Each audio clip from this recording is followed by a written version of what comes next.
Long ago, an Inuit man lived alone with his daughter, Sedna. In a skin-covered tent on the shore of their lonely island, Sedna grew up to be a beautiful maiden whom many young men wished to marry. However, no matter who approached her father and asked for her hand, he was not appealing to Sedna, and she refused to marry him. Meanwhile, in another land across the water, a proud seabird, a stormy petrel or fulmar, looked upon the female birds in his community with disdain and decided instead to choose a human wife from among the Inuit people. He flew over one Inuit household after another until he found the woman of his choice. Then he set about preparing for his conquest. He fashioned a striking sealskin. Then a sealskin parka to adorn his human form, and he built a swift kayak for his long journey. Once the warm winds of spring caused the ice to break up, the birdman kayaked to Sedna's home. He wore his magnificent parka because he was going to woo the most beautiful Inuit maiden to become his wife. As he expected, the birdman found Sedna on the shore of the sea, busily working at her task. Without beaching his kayak, he attracted Sedna's interest by calling her from the water. Then, once her eyes rested upon him, he sang, "Come with me, my dear, to the land of my people, the land of the birds. There you will live in a beautiful skin tent, and you will sleep on the softest bearskin mat. My people will bring you whatever you wish. With the feathers they will bring you, you can make your clothes. With the oil they bring you, you can light your lamp. And with the meat they bring you, you can cook your food. For my part, I will make you a necklace of ivory as a token of my love. Marry me and put an end to cold, put an end to the darkness, and put an end to hunger." Sedna was immediately impressed by such a handsome man. She loved the stranger's beautifully dark and intelligent eyes. She admired his magnificent sealskin parka, and she longed for the luxury he had promised her in his song. Finally, a suitor had come whom she could not resist.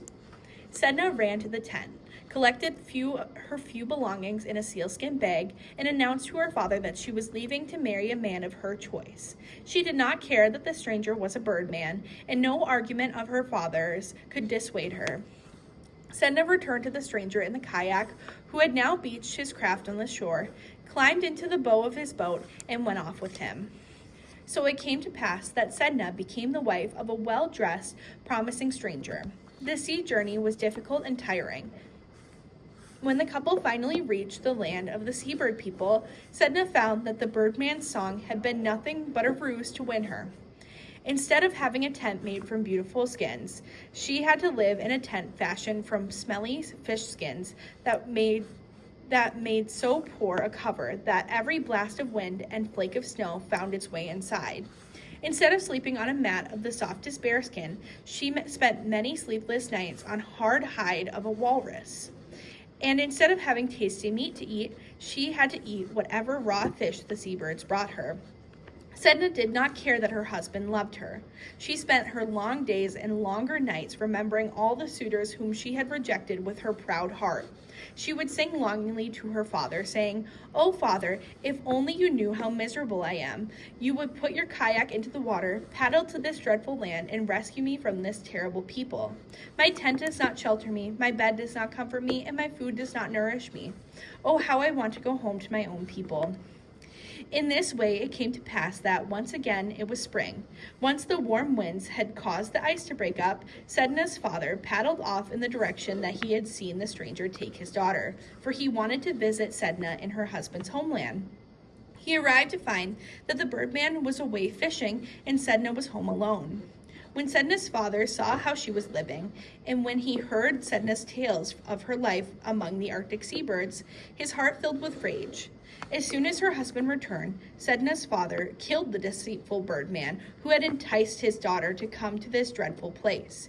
He then took Sedna away with him in his kayak and paddled as quickly as he could toward their homeland. As it soon came to pass that the other seabirds returned to find their friend had been murdered and that his wife had disappeared. Crying mournfully over their friend's death, they set out to the sea in order to find and punish Sedna. The seabirds did not have to fly far over the sea before they spied Sedna and her father in their kayak. Immediately they swooped down upon the water, stirring up a terrible windstorm.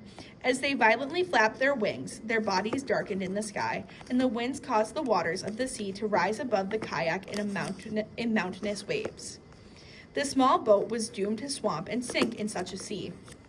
Sedna's father knew that he was about to die unless if he could think of a way to save himself. "This is no fault of mine," he exclaimed to himself. "If Sedna had accepted a husband from one of our own people, then this would have never happened. If I get rid of her, the seabirds may take pity on me and call off the storm winds that are threatening my life." Sedna's father then grabbed his daughter and threw her overboard into the icy waters of the sea. "Take her, seabirds, if you really want her," he shouted, "and let me return safely home." Having no wish to die an early death, Sedna swam to the surface and grabbed onto the edge of the kayak with her freezing fingers. Despite the tumult of waves, she desperately hung on for her life. Her father, crazed by his own fears, took his sharp fishing knife and cut off Sedna's fingers from her nails down to the first joint. As her fingertips fell into the waves, her nails became whalebone, and her flesh became whales. They quickly swam away, very much at home in the tumultuous sea. Sedna still had no wish to die an early death, so she once again grabbed onto the edge of the kayak, this time with what was left of her freezing fingers. Despite the tumult of waves, she desperately hung on for her life. Sedna's father, now more determined, took his sharp fishing knife and cut off Sedna's fingers from her first joint to the middle joint. As her bones and flesh fell into the waves, these pieces of her fingers became ringed seals. Like the whales, they quickly swam away, very much at home in the tumultuous sea. Sedna still had no wish to die an early death, so she grabbed onto the edge of the kayak with what was left of her freezing fingers. Despite the tumult of the waves, she desperately hung on for her life. Sedna's father, now even more determined, took his sharp fishing knife and with 2 blows cut off the last of Sedna's fingers, and then cut off her thumbs. As her bones and flesh fell into the waves, these pieces of her fingers became bearded ground seals, while her thumbs became walruses. Like the whales and the ringed seals, the walruses quickly swam out to sea. However, the bearded seals swam in search of the nearest shore on which to make their home. Watching from the scene from above, the Arctic seabirds flew away once Sedna's father had chopped off the last of her fingers and thumbs. They knew that Sedna could no longer hang onto the kayak, and therefore they were satisfied that she would drown. Their departure caused the winds to subside and calm waters to return. Sedna's father helped his daughter climb back into the kayak, and he paddled her back to their home. All the way home, Sedna's heart pounded with rage against her father, and she thought and thought of how to best punish him for what he had done to her. As soon as they arrived, they were greeted by her huskies. "That's the way," Sedna exclaimed to herself. That night, when her father was asleep, she called her dogs into their tent and encouraged them to feed upon her father's hands and feet. The father awakened in agony and hurled a curse upon himself, his daughter, and her dogs. To his surprise, the earth began to rumble with a low roar, and as it rumbled, it began to shake. At first, so that one might hardly feel it, but then more and more violently. Suddenly, the earth gave way beneath their home, engulfing daughter, father, dogs, and tent. Down, down, down they fell into the land of Advon, the underworld. There, Sedna became its ruler and the supreme power in the universe. From that day to this, Sedna lives at the bottom of the sea, where she rules over the living and the dead. Her hair remains in 2 fat braids, just as she wore it in her earlier life, although she no longer has the fingers that are necessary in order to comb it. The animals that she created respond to her commands, giving themselves to those who are good and hiding from everyone else. Sedna insists that the Inuit people cook sea animals and land animals separately.